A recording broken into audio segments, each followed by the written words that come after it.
Hey team, how are we going? It's Kaz from In the Trenches with Dean Caswell, and I am here today to introduce the first episode of a short video series that is designed to take you from where you are right now as a future applicant of the ADF, the Australian Defence Force, on your path to follow the footsteps of the ANZACs. I'll create this information video chain to give you all the steps, but not create a script to give you the best chance of having success and sustainable career within the Australian Army. It's important to know a couple of things before we start.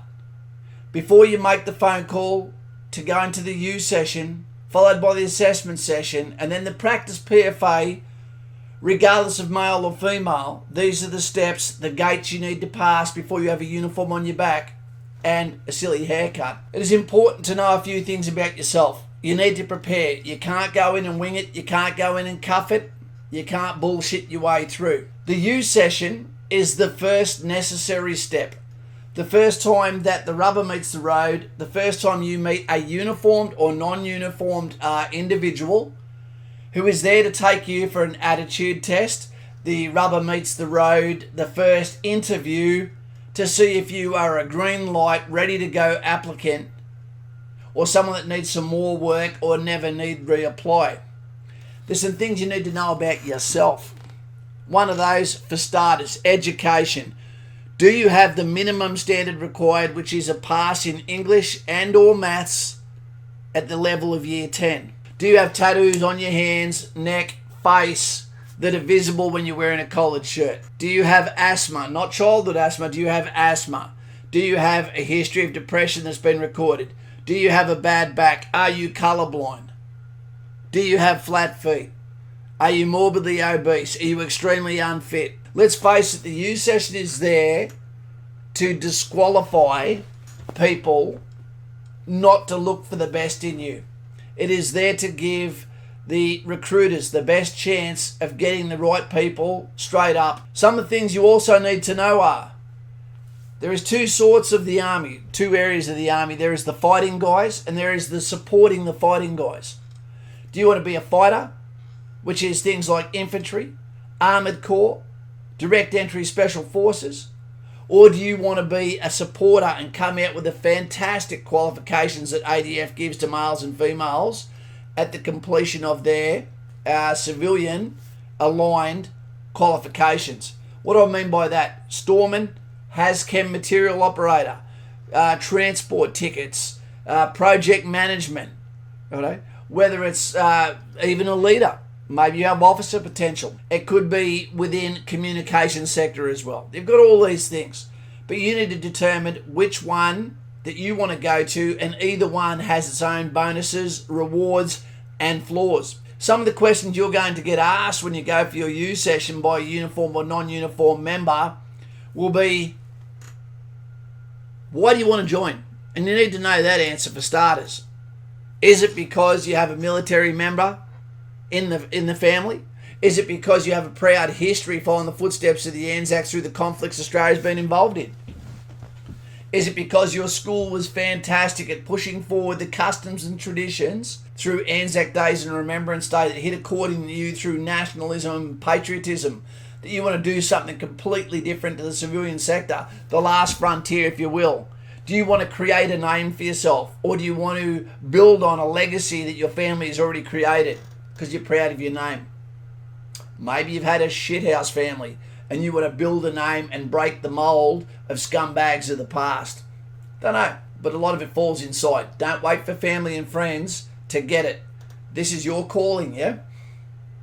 Once you know that, you need to understand, because they're going to ask you, what are the three, not one, what are the three things you're willing to do when you get into military? Do you want to be a ringman, or do you want to be the guy, and I don't mean sailor there, ringman, burger ringman. So you need to know, what things do I want to do? Well, I want to be a fighting guy. I want to be infantry first, and then later special forces. I want to be a cavalry guy, or even a tank soldier, a trooper.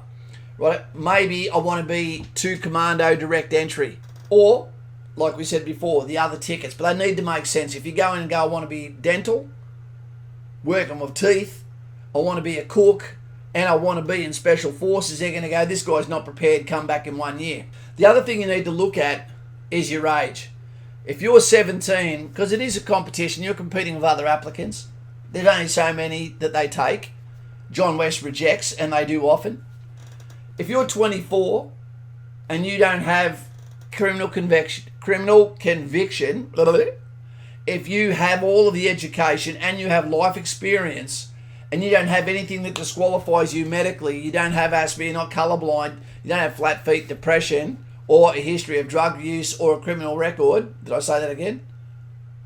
Then you're going to be a better applicant than a 17-year-old that still needs his parents' permission to join, which can also be revoked at a moment's notice. It is not a rush to get in when you're 17. And there is more chance you'll get told come back when you're 19. If you come in, can't structure a conversation, or come across like maybe you've played a little bit too much, Call of Duty. So you go in, you meet the representative. You might be going in for Army and want to go to infantry, but you're speaking to someone from Navy. It doesn't have to make sense. But all of the village people are representing in there. They're going to ask you these questions, and that is to do an attitude test on you to see if you're prepared, mildly prepared, or unprepared. And if you're unprepared, they're just going to show you the door and say come back in a year, and you don't have a choice. Once they determine, right, this guy or gal looks like they know what they're in for, they've been on In the Trenches with Kaz, subscribe right now, you're crazy if you don't, it's the only channel that's going to help you. Through comments below, ask you questions. They're going to take you to the testing phase. So what's going to happen is you're going to do a problem-solving analytical test that goes in the way of an aptitude test, and there's a practice test below in remarks. You can have a try out of that. Won't make any better, but what it will do is get you used to answering questions quickly and also bypassing questions you can't answer. Once you've actually done that test, what will flow on from there, they'll say you wanted this, you wanted these choices, and your problem-solving ability has shown us that yes, you are right and up to the task. If that's the case, you will have unlocked those positions. Well done. You may have done so well in the test that you've also opened up things you didn't expect. Have you considered Special Forces, which will take additional psych evaluation, but that's later on. Have you considered a leadership position or going to RMC or ADFA? Right, these things can happen. Spanner in the works, or a reward, if you will. Or you may get told you haven't unlocked any of these things. Again, it can be come back in a year or don't come back at all. From there, what's likely to happen is if you pass everything, you're going to get a green light and get told what's going to happen from here is you've unlocked these things. These positions may not be open yet because the Army is full at the moment. They may offer you something that you never asked for. Be very careful of that. If you want to go for, say for example, this probably won't happen, but let's make it fairly crazy. You want to be a dentist, you want to be in engineers, and you want to be in medical corps. And they go, no, but we're recruiting right now for intelligent people like you to go to Special Forces Commandos. You probably don't want to do that. Other way, you might want to go for infantry, you might want to go for cavalry, and you might want to go for Special Forces, and they say none of those are there, but Forward Observer is. If something has positions, you've got to ask yourself why. When the Army is full and something has positions, is that because no one wants to go there? People that have been there, people that know more about it, people that have followed the path of the ANZAC and gone there aren't happy with the job fulfillment of that role. It's all about a sustainable career. Once you get the core you're after, once you've got a uniform on your back, you can't just go chop and change. Remember that. All right. So you've unlocked everything. You've answered the questions. You know why you want to join. Your age, your things that can preclude you are not there. Right? And they decide that you're a good applicant. What will happen there is you'll be given an assessment day to follow, which is a date you will turn up, and there'll be another video on that. So the takeaway is you need to be able to answer these following questions before you make a phone call to ADF recruiting and get through that door to follow the footsteps of the ANZACs. Why do you want to join? Yep. Why do you want to join? It's the most important thing. What sort of role do you want and why? What are the 3 roles that you'd be willing to do in order, and again, why? Do you have depression, history of back injuries?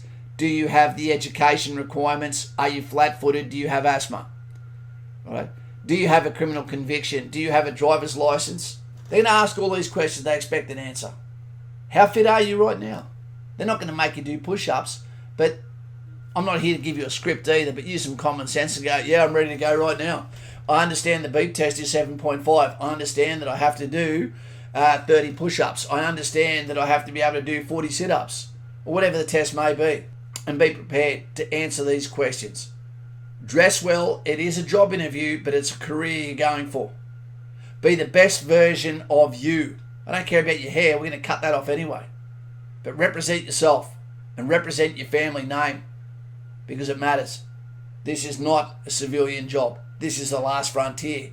And I'm here to share the path, the lead up, the following of the footsteps of the ANZACs. I'm in your corner, and I'm Kaz. Take it easy. And I wish I was back in every day of the week. See you later.